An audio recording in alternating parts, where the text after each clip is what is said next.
acomodarme. Bueno, buenas tardes. Un saludo muy cordial de parte de la organización de la APSE. De verdad estamos muy contentos por estar aquí en esta primera transmisión, un programita, un proyecto que tiene la organización para pasar información en vivo a los compañeros en todo el país. Por eso estamos utilizando este medio del APSE Informa. Mi nombre es Saraya Esquivel, soy la presidenta de la APSE. Los acompaño aquí con mi compañero Denis Solís, secretario general de la APSE. Un saludo a todas las personas que nos siguen en esta transmisión. Esperamos que sea de mucho provecho, que creemos bastante dudas, ¿verdad?, de lo que está sucediendo, especialmente en la Asamblea Legislativa y este contexto del COVID-19 que estamos viviendo en nuestro país. Así es, la idea de la organización pues es tener la información de primera mano. Por eso en esta tarde invitamos a este conversatorio al diputado José María Villalta. Él nos está acompañando desde su casa. Y bueno, es un poco retomar la situación que tenemos en este momento a raíz del COVID-19, todas las consecuencias que ha habido con la clase trabajadora, ¿verdad? El peligro que hay a nivel mundial, las diferentes medidas que se han tomado en este país por esa situación. Y considerando todo esto, como decía el compañero Denis, pues también muchas de estas medidas han sido tomadas en los últimos días en la Asamblea Legislativa, situación que a veces pues ha sido difícil tener una información más segura, más cercana de lo que ahí sucede. Y por eso pues decidimos esta tarde conversar con don José María Villalta, que lo tenemos aquí al otro lado. Don José María, un saludito aquí para la audiencia.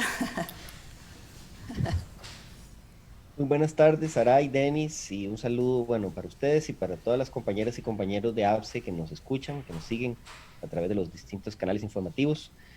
Un gusto estar con ustedes y poder conversar de todo lo que está pasando en el país en este momento, en esta crisis que enfrentamos, esta situación tan complicada con la emergencia sanitaria y las consecuencias económicas tan fuertes que se están viviendo también en el país. Sí, así es. Sí, así es. De verdad que es importante tener esta información de primera mano.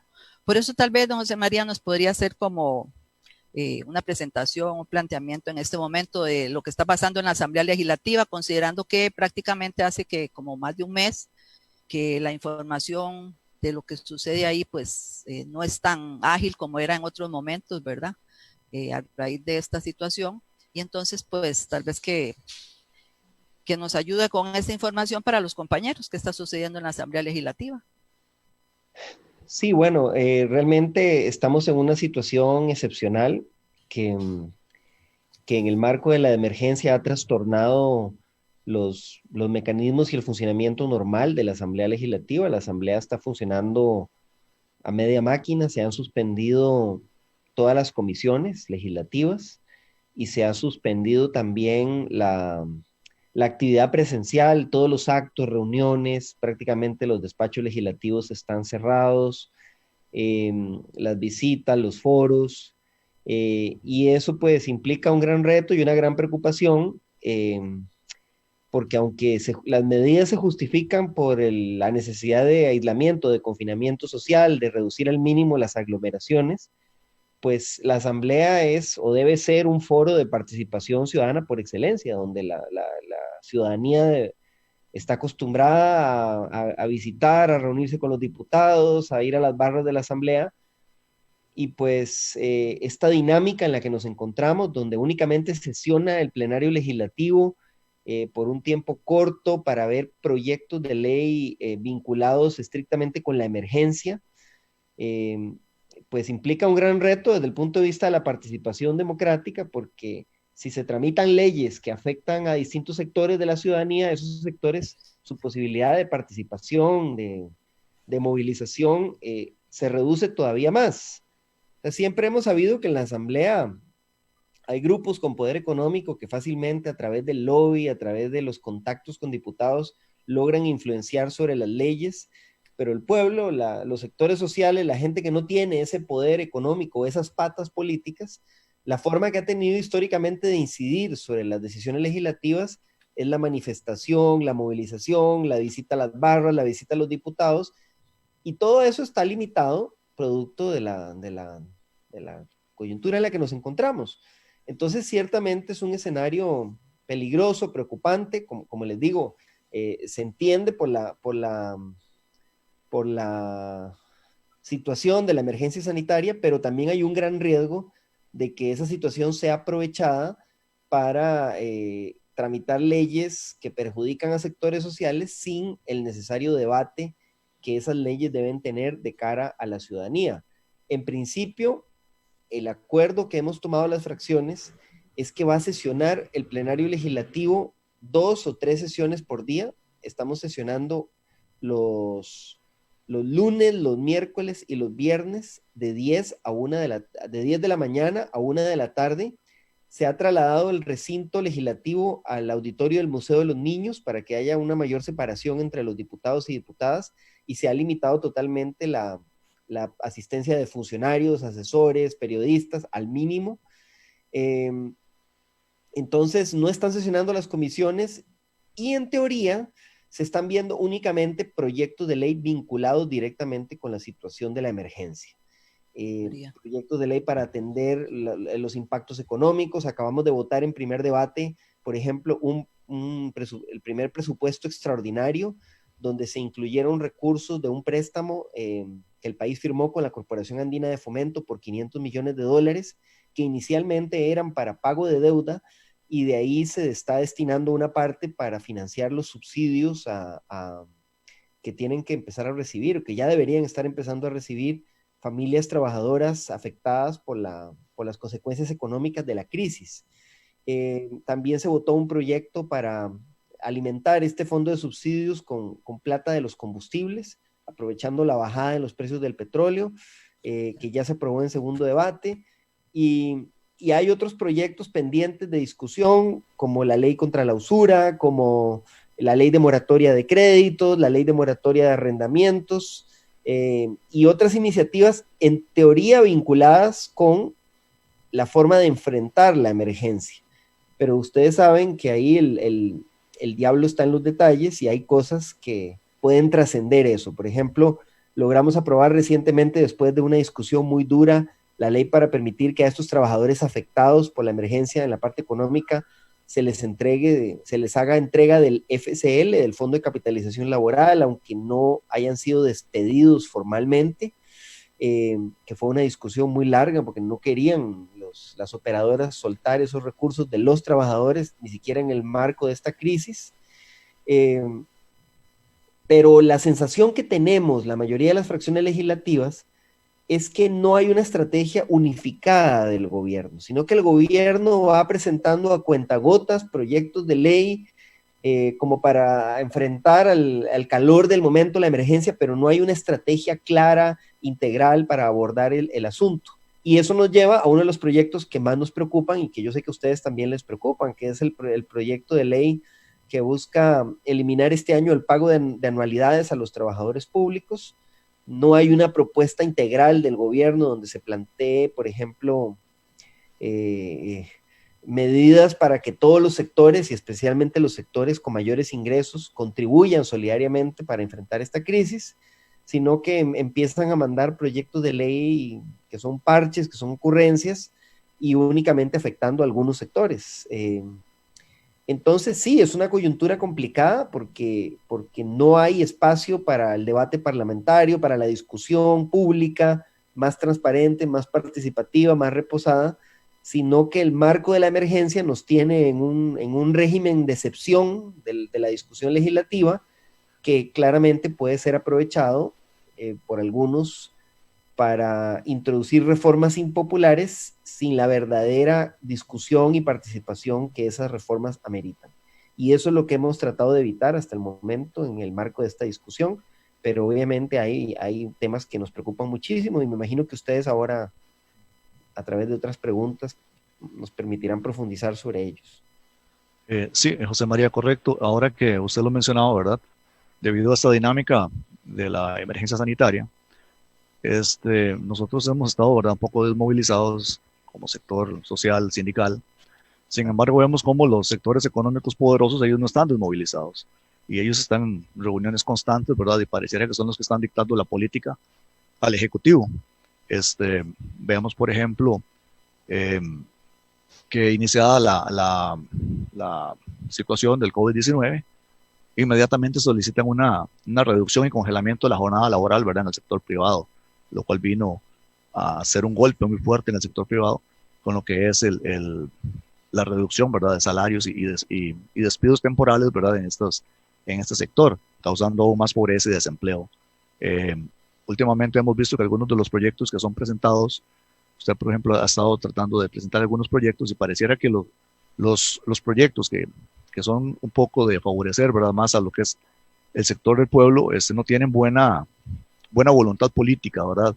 Pareciera que todo lo que está impulsado es para favorecer esos sectores, ¿verdad? Esos grandes sectores empresariales, no estamos hablando, ¿verdad?, de la media o pequeña empresa, sino que son esos grandes sectores empresariales que ya de por sí se vieron muy beneficiados en el 2018, ¿verdad?, con la famosa ley de fortalecimiento de las finanzas públicas, ¿verdad?, acogidos a la amnistía tributaria, y pareciera que en este momento ha habido un aprovechamiento de estos sectores económicos, ¿verdad?, para llevar aguas a sus molinos.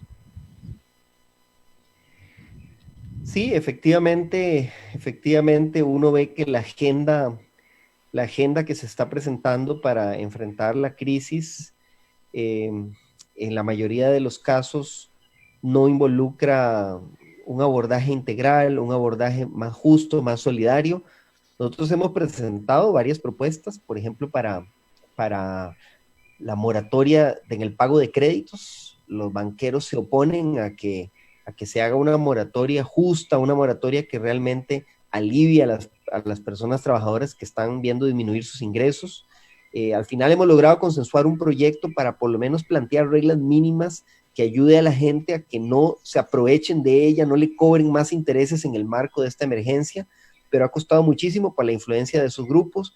También presentamos un proyecto de ley que me imagino ustedes conocen para plantear una respuesta verdaderamente solidaria a la crisis que se está viviendo, donde las rentas más altas, los grandes capitales de este país, aporten de acuerdo a su riqueza para enfrentar esta crisis, ¿no? Esta crisis está provocando un impacto muy fuerte también para las finanzas públicas, porque se ha reducido el pago de impuestos, porque al frenarse la actividad económica de golpe, se reducen lógicamente los ingresos del Estado costarricense y de la caja, y para llenar esos huecos se va a necesitar aportes extraordinarios de todos los sectores, pero la discusión es quién tiene que pagar esa crisis. Lamentablemente, lo que hemos visto de parte del gobierno son amagos de propuestas, o en el caso de las anualidades, ya un proyecto de ley presentado que buscan cargar a los trabajadores públicos con el peso de la crisis, pero no una propuesta integral donde los sectores que más tienen en este país, esos sectores que se beneficiaron de la amnistía tributaria que usted señala, por ejemplo, los grandes evasores, las grandes empresas de este país, los accionistas de esas empresas, los que reciben rentas de capital, esos sectores que no se han visto golpeados, aporten solidariamente. Nosotros presentamos un proyecto donde planteamos aumentar un poco los tramos del impuesto sobre la renta en las partes más altas, incluyendo también los salarios más altos, arriba de 3 millones de colones, públicos y privados, porque ciertamente todos los que están en una mejor condición deben aportar más para enfrentar esta crisis que estamos viviendo. Como les digo, no solo es que se necesitan más recursos para atender la emergencia, sino que se le está generando un hueco, un faltante a las finanzas del Estado que va a haber que reponer, y la discusión es de dónde se va a reponer eso. Lamentablemente esas propuestas, ustedes saben, no han sido acogidas por el gobierno. Ellos tienen un grupo de economistas que uno ve la lista y son los mismos economistas neoliberales que han llevado al país a la situación de desigualdad en la que se encuentra, que han gobernado y administrado los cargos públicos y han saltado de una silla a otra en las últimas décadas, y lamentablemente no vemos hasta ahora una propuesta integral. Cada vez que alguien plantea que sean esas grandes rentas, esas grandes riquezas las que paguen, saltan y brincan y hacen escándalos, pero sí están dispuestos a hablar de bajarle el salario a los trabajadores públicos. Es una situación preocupante. Yo les digo, incluso el día de ayer salió una publicación del Fondo Monetario Internacional, que el mismo fondo, el mismo FMI, que no es santo de nuestra devoción, ¿verdad? Ni ha sido nunca defensor de los trabajadores, plantea que los países deben plantear incremento en el impuesto de la renta a las rentas altas, a las grandes riquezas, para financiar los costos de esta crisis.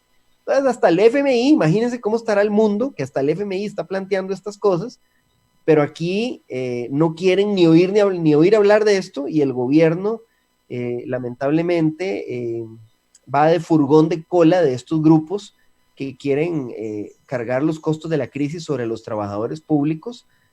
Ayer, cuando se aprobó el presupuesto, el primer presupuesto extraordinario para financiar el plan de subsidios que se está estableciendo, nuestra fracción presentó una moción para que se le empezaran a girar recursos a la caja, porque ese es otro problema serio que estamos teniendo. La caja es el gran baluarte en este momento que nos está permitiendo enfrentar la emergencia sanitaria, pero la caja está viendo mermadas sus finanzas por la reducción en el pago de cuotas obrero-patronales, por la cantidad de despidos y suspensión de contratos que se están dando.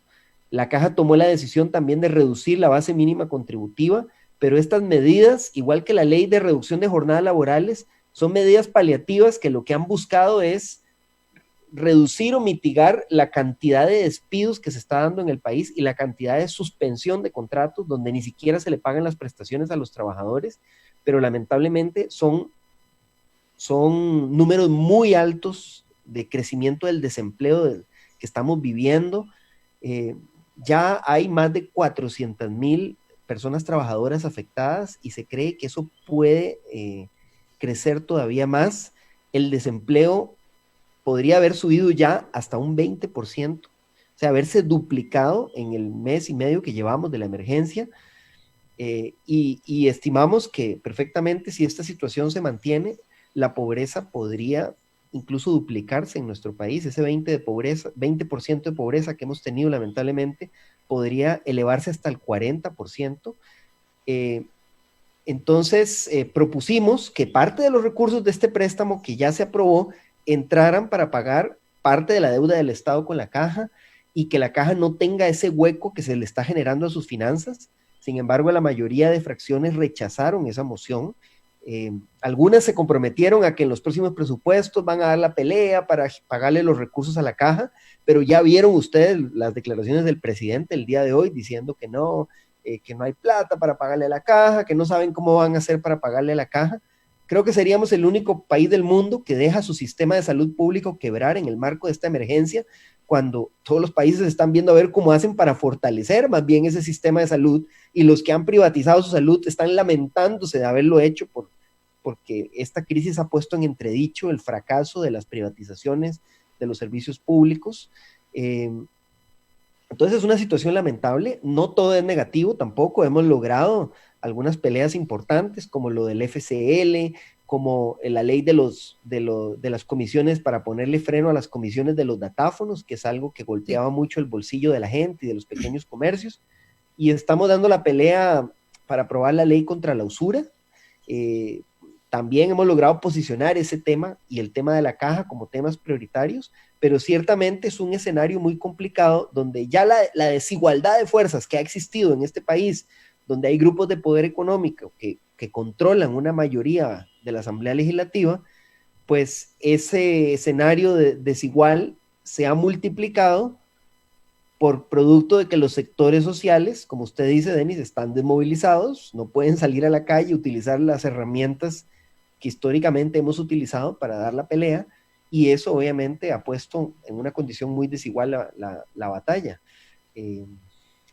Pero no, tampoco podemos tirar esa toalla, y hay que rearticular en el marco de estas condiciones especiales que tenemos, rearticular las fuerzas para seguir dando la pelea y exigiendo que los costos de esta crisis se distribuyan equitativamente y solidariamente y no se recarguen, como ha sido la tendencia, lamentablemente, sobre los hombros de la clase trabajadora. José María, bueno, yo escuché ayer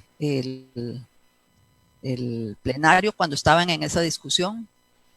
Me preocupa porque, bueno, en un primer momento, cuando se aprobó lo del rebajo de la jornada y la suspensión laboral, se veía que había mucho acuerdo entre los diputados. De hecho, los votos eran casi de todos, ¿verdad? Sin embargo, en este momento, las condiciones van cambiando. Inclusive yo escuché, como usted dice, que ellos decían que eso era para otro proyecto, otro momento, o sea, que no era en ese espacio, ¿verdad? Entonces, uno dice, bueno, entonces, ¿cuál es el espacio? O sea, son situaciones que se dan allá a lo interno de la Asamblea, de esas fuerzas que hay, ¿verdad? Pero que evidencian ahora más que ya no, el acuerdo no es ya ahora porque en un momento sí, cuando estábamos con algo que sí les servía a algunos, ¿verdad? Pero en este momento, cuando lo importante es para todos, ¿verdad? Y también esos que están necesitando, no se toma en cuenta. Entonces, eso me preocupa, o sea, que nos diga algo con respecto a ese ambiente ahí interno en la Asamblea Legislativa, porque hay un momento que sí, porque en este momento ya el asunto otra vez está complicado, están detrás del proyecto de presupuesto, ¿verdad? Que también se las trae porque tiene ahí algunas situaciones que sí sería bueno que tal vez nos comentara al respecto de eso, y también pues ese ambiente, esa situación que se da las fuerzas ahí en la Asamblea Legislativa. Sí, las fuerzas en la Asamblea Legislativa claramente están volcadas a favor de los grandes grupos empresariales. Ni siquiera podemos decir que son defensores de los empresarios, porque hay un montón de pequeños empresarios que se los está llevando candanga y que no les están atendiendo ni apoyando en temas como la usura, en temas como la moratoria de créditos, pero claramente son una mayoría de diputados que lo que defienden son los intereses de los banqueros, de los usureros, de los rentistas. Nos ha costado mucho, por ejemplo, aprobar la ley de moratoria de arrendamientos, que es una solicitud desesperada de la ciudadanía, que tiene que pagar un contrato de alquiler, se quedó sin trabajo, es una emergencia, no es culpa de la persona. Hay una propuesta que hemos redactado para que se le dé un plazo, una moratoria a ese inquilino para que mientras pasa esta emergencia y pueda conseguir trabajo, se posponga el pago de los alquileres, y hemos enfrentado una resistencia muy grande de esos diputados que parecieran y solo interesados en defender al señor Barriga, ¿verdad? ¿Se acuerdan ustedes? El casero de don Ramón en El Chavo del Ocho. Sí, pareciera que ese es el único ciudadano que les preocupa, ¿verdad? El rentista que cobra los alquileres, pero ¿dónde queda en el marco de esta emergencia la situación de esas familias trabajadoras que no pueden pagar ese alquiler? Entonces, es una correlación ciertamente desigual. Cuando se discutió la ley de reducción de las jornadas laborales, la versión original que el gobierno planteaba pretendía meter en la ley una obligación a la caja de reducir la base mínima contributiva, que es el mínimo que la caja cobra por asegurar los trabajadores para poder financiar los servicios universales de salud que tenemos en nuestro país. Nosotros nos opusimos a que eso se metiera en la ley porque creemos que violenta la autonomía de la caja, la autonomía constitucional, y creemos que debía ser la misma junta directiva de la caja la que tomara la decisión, si podía temporalmente, para aliviar las cargas y para evitar que se despida más trabajadores, bajar la base mínima contributiva. Al final se sacó de la ley y la caja, su junta directiva, tomó la decisión de hacer esta reducción temporal de la base mínima contributiva. Pero cuando la caja tomó esa decisión, el gobierno, el propio presidente de la República y sus ministros asumieron el compromiso de que le iban a reponer a la caja los recursos. Porque la caja, uno puede entender que en este contexto donde hay un parón de la actividad económica y muchas empresas están quebrando, uno puede entender que se busquen medidas para paliar ese impacto. Pero la caja necesita financiarse, la caja no puede quedar desfinanciada y nuestra constitución es clara. Si se reducen los ingresos por cuotas obrero-patronales, el Estado debe aportar los recursos que la caja necesita para mantener la sostenibilidad de los seguros sociales. Además, hay una deuda del Estado millonaria. Vean que la caja tampoco es que está mendigando recursos. La caja lo que está pidiendo es que se le pague en estos momentos que lo necesita, parte al menos de esa deuda millonaria que tiene el Estado con la caja. Nosotros ganamos un juicio en el Tribunal Contencioso y en la Sala Primera por la parte más grande de la deuda del Estado con la caja, que es la deuda por el traslado del primer nivel de atención en salud del Ministerio de Salud a la caja desde los años 90. Estamos hablando de una deuda que, según los cálculos de la propia caja, asciende a más de 5 billones de colones. 5 millones de millones de colones. Entonces, vean que desde el comienzo hubo un compromiso del gobierno de que en este contexto se le iban a girar recursos a la caja. Y cuando aprobamos el préstamo de la CAF, el préstamo de la Corporación Andina de Fomento, dimos la pelea para que no se pudiera que se podían destinar a la emergencia. Algunas fracciones que limitar el uso de esos recursos, que la mayor parte fuera para deuda. Al final eso se rechazó, porque estábamos previendo que de ahí se podían destinar recursos para pagar los subsidios a las familias trabajadoras y para reponerle a la caja ese faltante de recursos. ¿Cuál fue la sorpresa que nos llevamos? Cuando el gobierno presenta este primer presupuesto extraordinario, no incluye la partida para pagarle a la caja. Nosotros se lo reclamamos al ministro de Hacienda y lo que salieron diciendo es que el gobierno iba a mantener palabra y que no lo incluían en este presupuesto, pero que lo iban a meter en los próximos presupuestos. Bueno, ¿cuál fue la sorpresa? Que ayer y hoy salen diciendo que no pueden hacer nada para pagarle a la caja, que no es problema de ellos, que no tienen plata para pagarle a la caja, pero ¿cómo? Si ellos asumieron ese compromiso con la Junta Directiva. En este momento la Junta Directiva de la caja está pidiendo una audiencia a las fracciones legislativas para ver este tema. Nos vamos a reunir el lunes a las 4 de la tarde, los diputados y diputadas, con la Junta Directiva de la caja. Ayer, aunque se rechazó mi moción para incluir este tema en este primer presupuesto, la mayoría de fracciones asumieron el compromiso público, y usted los escuchó, Saray, asumieron el compromiso público de que en los próximos presupuestos iban a incluir los recursos de la caja. El gobierno está pidiendo que se aprueben nuevos empréstitos para seguir financiando la crisis, seguir financiando la situación en la que estamos. Viene un nuevo préstamo del BID por $550 millones. Ya hay varios diputados que han dicho, a pesar de las diferencias que tienen con nosotros, que han dicho que van a exigir que de ese préstamo se destinen recursos para pagarle a la caja parte de la deuda y para llenar ese hueco que se está generando. Y nosotros vamos a exigir eso, vamos a exigir que en ese nuevo empréstito, si lo quieren aprobar, se incluyan recursos para la caja y que no se va a aprobar ningún presupuesto más con trámite extraordinario si no se incluyen los recursos, por lo menos parte de los recursos para llenar ese faltante de ingresos que está teniendo la caja.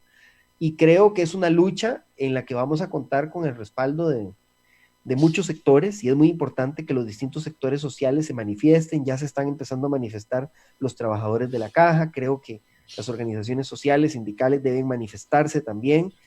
Y como les digo, aunque muchos de esos partidos no han defendido la tesis de la defensa y el fortalecimiento de la caja, el tema se ha venido posicionando y no le va a quedar tan fácil al gobierno lavarse las manos con este tema. Me parece que ahí esa es una de las primeras y más importantes peleas que tenemos que dar en estos días.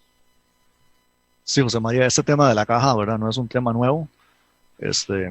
Llevamos varios años, ¿verdad? Prácticamente después del 2010 hemos iniciado una lucha con lo que ha sido el rescate de la caja, especialmente cuando se comenzó a hablar de la crisis en la que había entrado la caja, especialmente por esta deuda del sector privado y la deuda del Estado, ¿verdad? Para lo que es el financiamiento de la salud pública.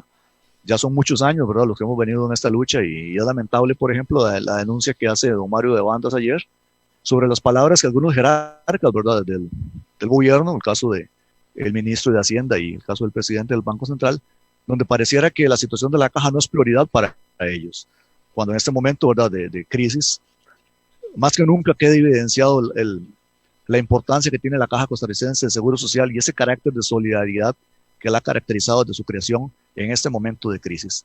quede evidenciado, ¿verdad?, la importancia de lo que es la inversión en la salud, y no se debe escatimar ningún tipo de esfuerzo para lo que es fortalecer un tema tan importante, más en este tipo de contextos. Por otro lado, uno de los temas que quería yo abordar es, ahora que estábamos hablando, ¿verdad?, sobre lo que es la reactivación económica, ¿verdad? Hay un asunto de mucha preocupación, y es que esto se va a dividir en dos etapas. Estamos en este momento en lo que es el enfrentamiento de la pandemia, ¿verdad? Se ha hecho campaña para que la gente permanezca en sus hogares, ¿verdad? Ese tipo de confinamiento para evitar la expansión de la enfermedad.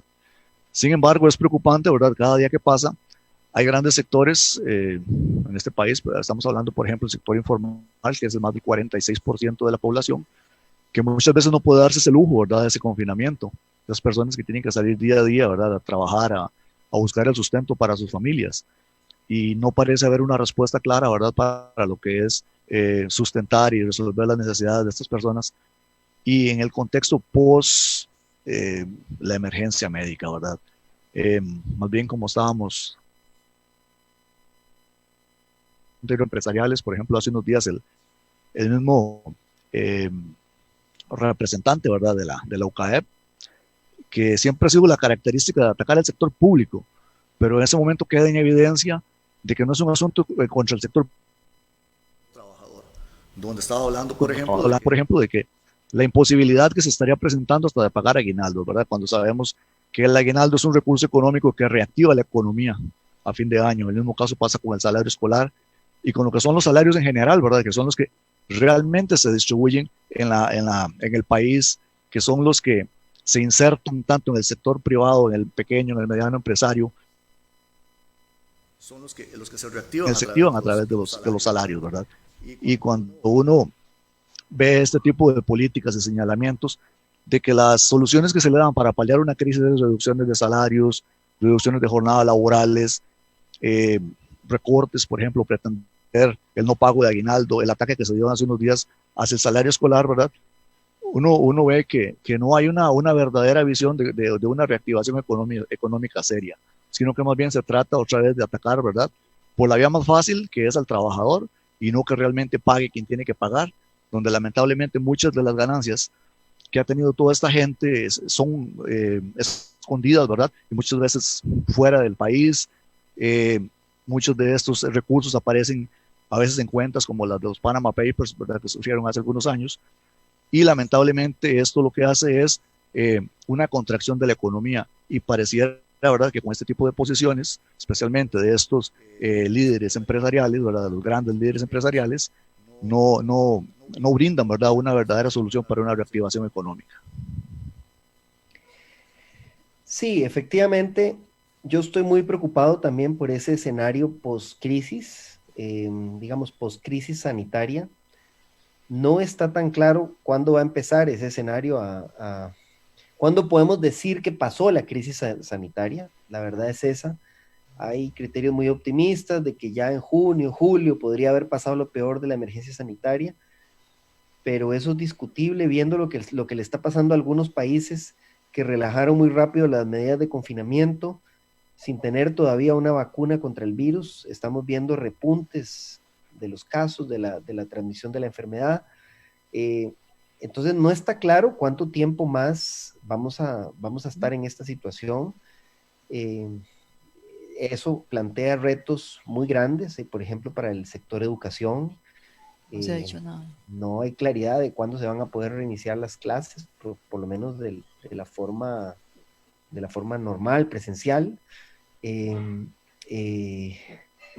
Pero ciertamente ese escenario posterior a la crisis sanitaria es muy preocupante por varias razones, y de alguna manera lo que más nos preocupa es esta paradoja que se puede generar con el sector público. Por un lado, uno ve los discursos furibundos, llenos de odio, de resentimiento, de estos grupos empresariales y políticos que tienen décadas de estar montando una campaña sostenida contra la institucionalidad pública.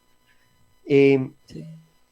Y hoy uno ve la frustración que sienten al ver que en pocas semanas toda esa campaña se les desmoronó, porque el pueblo de Costa Rica más que nunca tiene claridad, o ha tenido claridad en el marco de esta emergencia, la importancia de esa institucionalidad pública.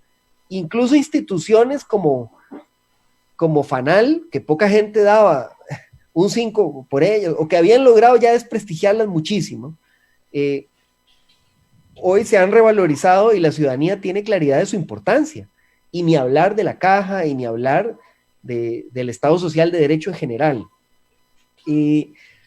Entonces, por un lado tenemos una coyuntura de crisis que ha desmontado ese discurso neoliberal, que ha desbaratado ese discurso y que ha demostrado a nivel mundial el fracaso de las privatizaciones de los servicios de salud y otros servicios públicos, y que ha demostrado la importancia para Costa Rica de haber defendido.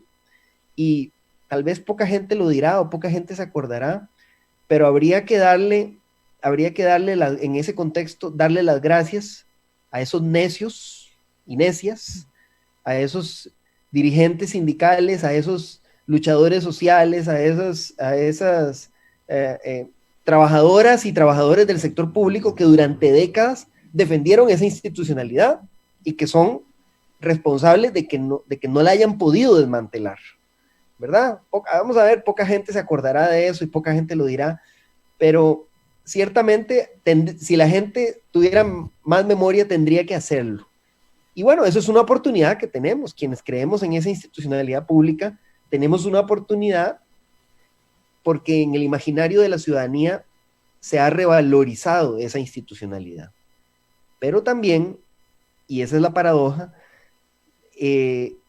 la crisis económica que se ha generado nos puede dejar un Estado más quebrado que lo que ha estado ya quebrado, ¿verdad? Nos va a dejar un Estado debilitado y desfinanciado, con un crecimiento del déficit producto de la reducción de los ingresos tributarios y del incremento de los gastos para atender la emergencia, ¿no? Nos va a dejar un hueco fiscal probablemente mayor al que motivó la ley 9635.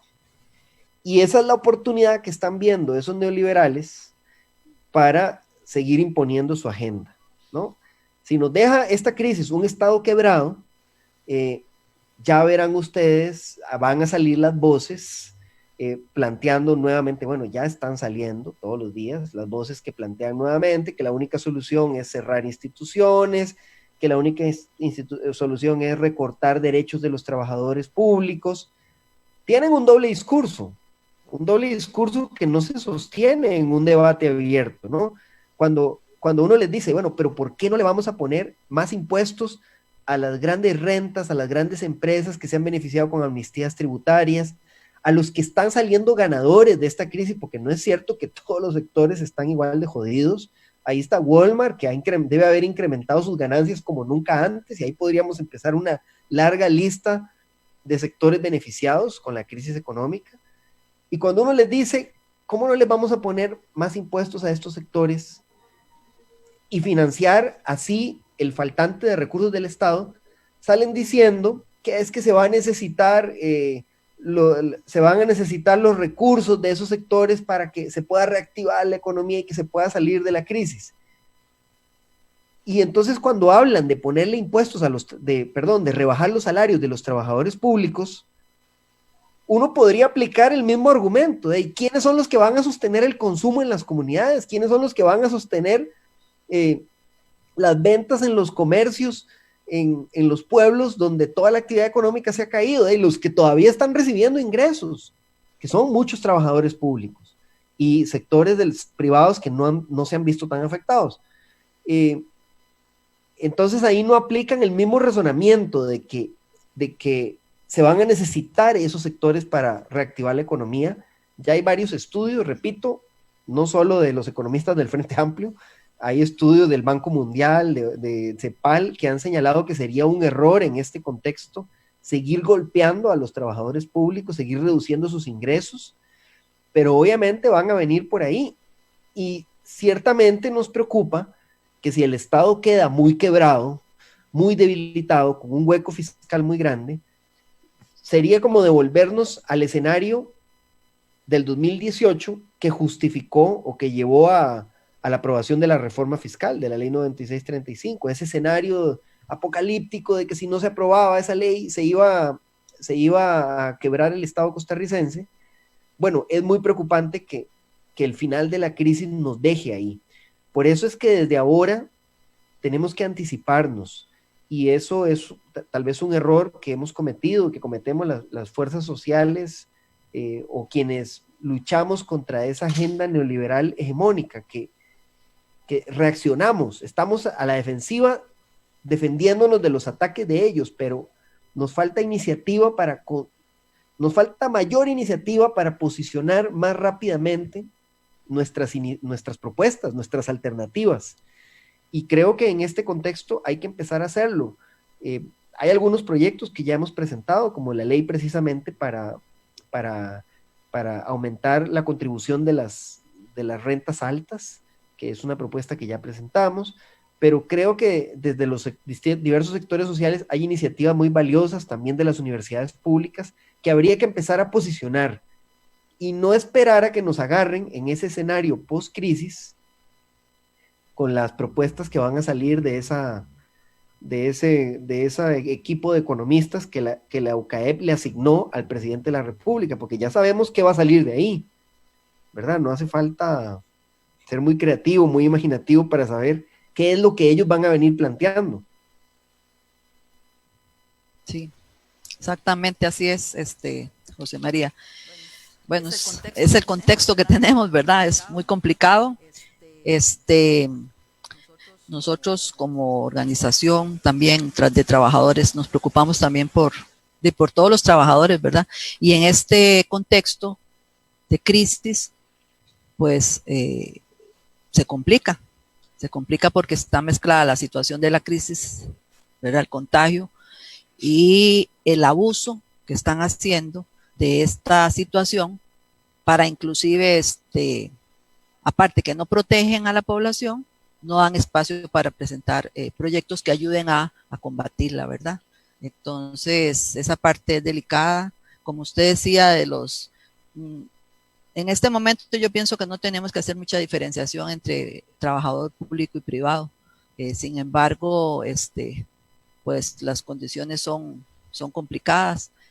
Vean ustedes, vea usted también que en este momento la gente que está al frente son los funcionarios públicos, o sea, son los trabajadores públicos, son los que están realizando su función.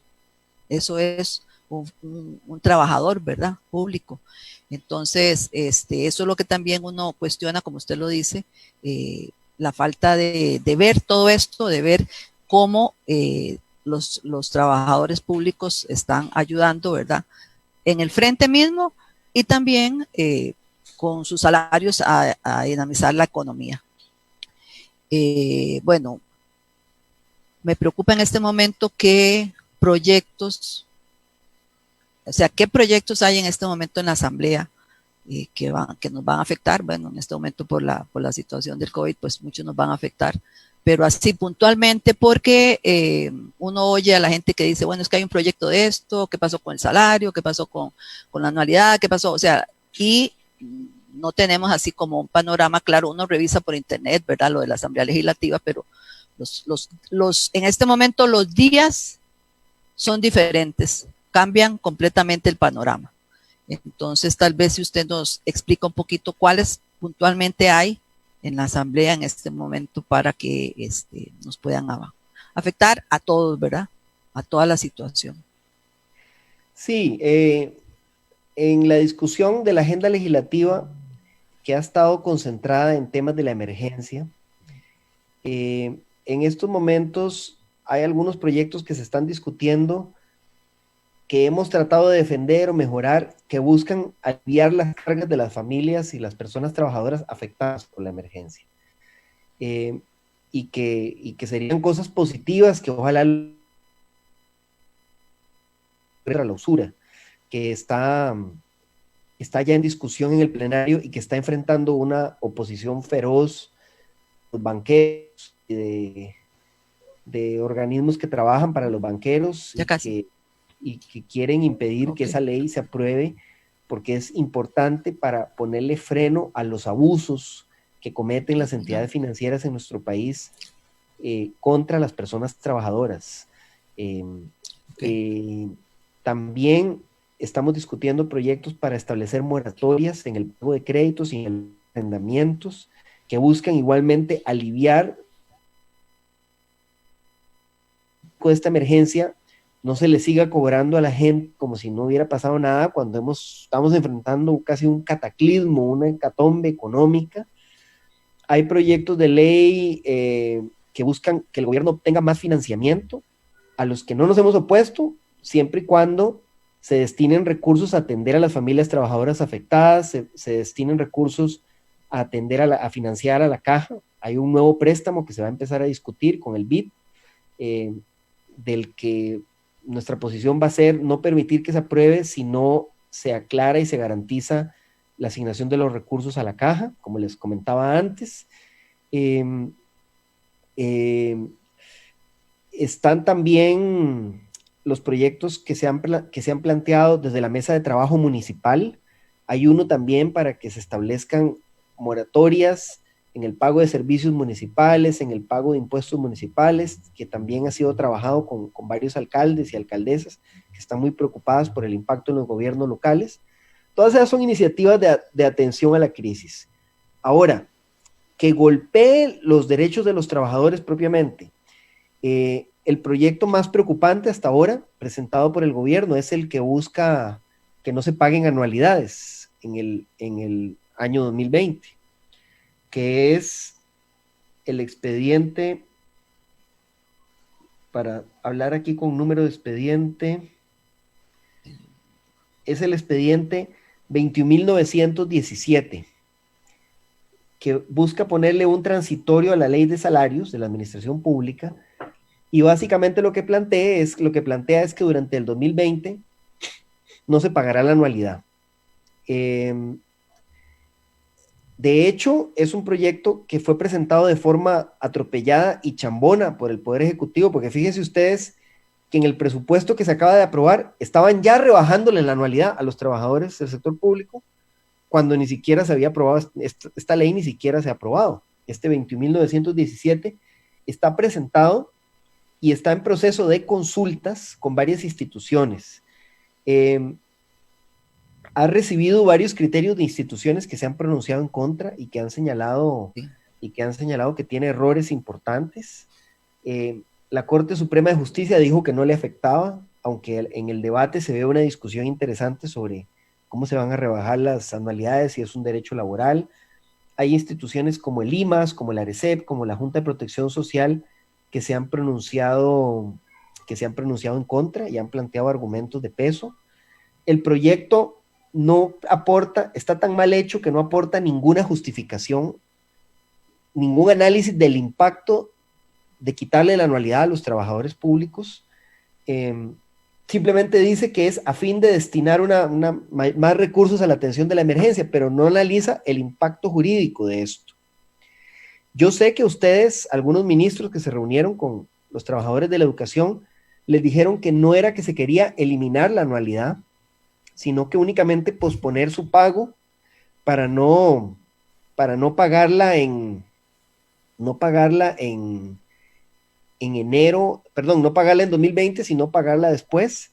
Pero eso no es lo que plantea el texto. El texto lo que plantea con una mala técnica legislativa es del todo no pagar la anualidad. Me parece que eso plantea problemas legales importantes, y así lo han señalado varias instituciones, problemas desde el punto de vista, por ejemplo, de la desigualdad, porque dependiendo del tipo de relación laboral, cuando se cumple la anualidad, ya hay trabajadores a los que ya les han pagado la anualidad, entonces habría unos a los que se les pagaría, otros a los que no se les pagaría. La anualidad es un componente salarial que se paga por cumplir un año, un periodo de labores con un buen desempeño. Entonces estaríamos teniendo que los trabajadores habrían laborado, se habrían ganado esa anualidad, pero no se les pagaría en el marco de la emergencia. Aunque lo tratan de maquillar, es una reducción de salario, porque la anualidad es parte del componente salarial, y así lo han dicho múltiples criterios jurídicos de la Procuraduría, de los propios tribunales de trabajo. y entonces lo que se está planteando es una reducción de salario para aliviar las finanzas del gobierno en el marco de la crisis. A mí me preocupan muchas cosas, me preocupa el precedente que estarían sentando, me preocupa la forma chambona y torpe en la que lo estarían haciendo. Si no se aclara bien los términos de lo que proponen, es probable que lo que le provoquen más bien sea un mayor daño al Estado por las múltiples demandas que vendrían, los múltiples reclamos legales. Lejos de hacer un ahorro, estarían provocando un problema financiero gigantesco. Pero mi preocupación fundamental es desde el punto de vista de la justicia de la medida. Yo estoy seguro que muchos trabajadores que nos escuchan, muchos trabajadores públicos, estarían dispuestos a hacer un aporte mayor para enfrentar esta crisis. Es más, estoy seguro que incluso habría trabajadores que estarían dispuestos a discutir el tema de la anualidad, si es una forma de ayudar a que como sociedad enfrentemos esta crisis. El problema que veo es que el gobierno manda este proyecto, pero es el único que manda. Es decir, de propuestas del gobierno para pagar los costos de la crisis, el único proyecto de ley que la administración Alvarado Quesada ha mandado a la Asamblea Legislativa es este de la anualidad. Cada vez que sale la ministra diciendo, bueno, sí, estamos estudiando un impuesto a la grandes rentas, le caen un par de sopilotes encima y se echan para atrás. Igual le pasó al ministro de Hacienda. El único que se han atrevido a mandar es este proyecto de la anualidad. Y eso es lo que nos genera indignación y el principal motivo de mi oposición a este proyecto. No hay una propuesta integral, una propuesta equitativa, una propuesta justa, donde se diga, bueno, esta crisis le va a generar un hueco al Estado. Tenemos que hacer un aporte solidario, extraordinario entre todos, y que los que más tienen aporten más. Y bueno, a los trabajadores públicos les vamos a pedir esto. Pero ¿qué le vamos a pedir a los grandes capitales de este país? ¿Qué le vamos a pedir a los que se benefician con las rentas de capital, a esas grandes empresas que evaden impuestos y declaran cero ganancias? ¿Cuál va a ser el aporte de ellos? Y obviamente, mientras eso no esté sobre el tapete, es una medida parcializada e injusta. Por el momento, este proyecto, como les digo, está en consultas. Más bien nos ha sorprendido la cantidad de criterios negativos que ha recibido. Hay otras instituciones a las que parece que el gobierno les ha ido jalando las orejas, porque de un tiempo para acá empezaron dejaron de enviar sus criterios, o empezaron a decir nada más que no tenían objeciones, ¿no? Llegaron criterios en contra, como les digo, de la Junta de Protección Social, de la UNED, del IMAS, del INAMU, del ARECEP. Pero después otras instituciones como el INSS, el INBO, el INCOFER, el Banco Central salieron diciendo que no tenían objeción, pero no dan, los que dicen que no tienen objeción no dan argumentos. La Corte se lava las manos, las universidades lo que plantean es que a ellos no les afecta, que no les debería afectar a ellos, o sea, que le bajen la anualidad a otros, pero a ellos no. Y en general, el problema que yo veo es ese, que no vamos a salir de esta si no hay una respuesta solidaria donde todos los sectores aportemos y nos pongamos de acuerdo sobre cómo hacer para llenar ese hueco que se le va a generar a las finanzas del Estado. Pero no puede ser únicamente cargándole eso a los trabajadores del sector público. Esa no va a ser la salida. Más bien es indignante que personas trabajadoras que son las que están poniéndole el pecho a las balas, porque claro, uno puede hablar claramente de los trabajadores de la salud, pero hay muchos otros sectores que están poniéndole el pecho a las balas, sosteniendo el funcionamiento del país en el medio de esta crisis. Y eso incluye también a las y los educadores. Entonces es indignante que la respuesta del gobierno sea mandar ese proyecto de ley. Todavía no se han puesto de acuerdo para dispensarlo de trámites, está nada más en consultas, pero es probable que en los próximos días se ponga sobre la mesa, y yo creo que hay que preverlo, ¿verdad? Hay que preverlo, y me parece que la forma más eficaz de combatirlo No es decir, nosotros no queremos hacer ningún aporte, no, es decir, ¿cuál va a ser la propuesta integral? ¿Cuál va a ser la propuesta solidaria? Donde todos aporten de acuerdo a su capacidad real. Y, bueno, por el momento, esa es la principal amenaza que yo veo, ¿no? Otros diputados, de forma aislada, han hablado de proyectos de ley para reducir salarios, reducir jornadas en el sector público, pero todavía no se han atrevido a aterrizar esas propuestas, ¿no? La principal amenaza que está presentada en este momento es ese proyecto de ley de las anualidades que viene del gobierno. También ha habido otra amenaza que denunciamos en estos días recientes, una ley sobre el INS, para que el INS aporte a la atención de la emergencia 75,000 millones de sus utilidades. El INS es una empresa comercial que tiene utilidades y puede aportar esa plata. Nosotros no nos oponemos a que aporte, pero un sector del gobierno y la Superintendencia de Seguros, que realmente es una sucursal de las aseguradoras privadas, o sea, trabaja para las aseguradoras privadas, aprovecharon la oportunidad para proponer reformas al Código de Trabajo para cambiar la naturaleza del seguro y riesgos del trabajo. A que el INS ya no tenga que aportar de sus utilidades al financiamiento del seguro y riesgos del trabajo, que ustedes saben es un seguro social que forma parte de nuestra seguridad social y que es muy importante para atender a las personas trabajadoras que sufren accidentes o enfermedades laborales. Y lo más peligroso es que querían o quieren todavía modificar el funcionamiento del seguro y riesgos del trabajo para que no exista la obligación que existe hoy de que todas las ganancias de ese seguro tienen que reinvertirse en mejoras a favor de los trabajadores. O sea, hoy cualquier excedente que tenga el INS con riesgos del trabajo se tiene que reinvertir en mejoras para las prestaciones que reciben los trabajadores accidentados o para programas de salud ocupacional. Por eso es que las aseguradoras privadas, a pesar de que metieron este seguro en el TLC con los Estados Unidos, las aseguradoras privadas no han querido ni han podido entrar a hacer negocio con riesgos del trabajo, porque a ellos no les interesa reinvertir las utilidades en mejoras sociales. Entonces lo que están tratando es aprovechar la emergencia y aprovechar que el INS estaría aportando estas platas para meter esas reformas y cambiarle la naturaleza a riesgos del trabajo. Hasta ahora los hemos parado en seco, los hemos frenado, no han podido avanzar con eso. Pero esa es otra amenaza que ha estado ahí latente y que hemos denunciado oportunamente. Pero sí, en el corto plazo está ese proyecto de las anualidades, lo que sería tal vez más preocupante, desde el punto de vista por lo menos de las trabajadoras y los trabajadores del magisterio.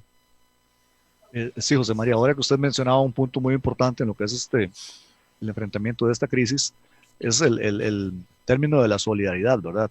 Hemos visto cómo, por ejemplo, el presidente de la República hoy llamaba a que de esta crisis salimos juntos y que trabajemos juntos.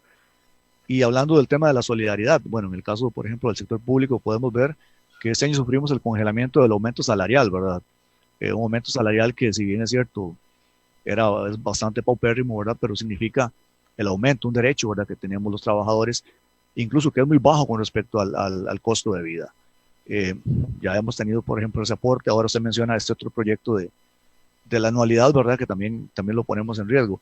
Hay que recalcar, ¿verdad?, que en este contexto de solidaridad, el trabajo que han estado haciendo los diferentes trabajadores de la educación, ¿verdad?, para mantener activas las clases, eso hay que recalcarlo, ¿verdad?, ha sido muy importante. El empeño, ¿verdad?, esa actitud, ¿verdad?, para sacar adelante, ¿verdad?, este curso electivo, eso es muy importante. También tenemos que tomar en cuenta, cuando hablamos de ese término de solidaridad, que muchos trabajadores del sector público que aún gozan y gozamos del salario, son en ese momento el soporte de muchos familiares del sector privado que han quedado desempleados, ¿verdad? Entonces, en este término, como usted lo apuntaba, cuando hablamos de solidaridad y de sacar juntos adelante, pareciera que a veces no estamos empujando parejo, ¿verdad? Y esos proyectos que llegan a la Asamblea son para tomar recursos, pero del sector trabajador. No tocan realmente al gran capital, ¿verdad?, de como hablábamos anteriormente, ese capital que ha sido favorecido una y otra vez con una serie de beneficios, ¿verdad? Amnistías tributarias, exoneraciones, no hay proyectos de ley que en realidad ataque lo que es la evasión, esas rentas globales, ¿verdad?, que se ha tratado y que ha sido punto de discusión tantas veces. No ha habido esa voluntad, ¿verdad?, para poder tomar recursos de esos grandes sectores.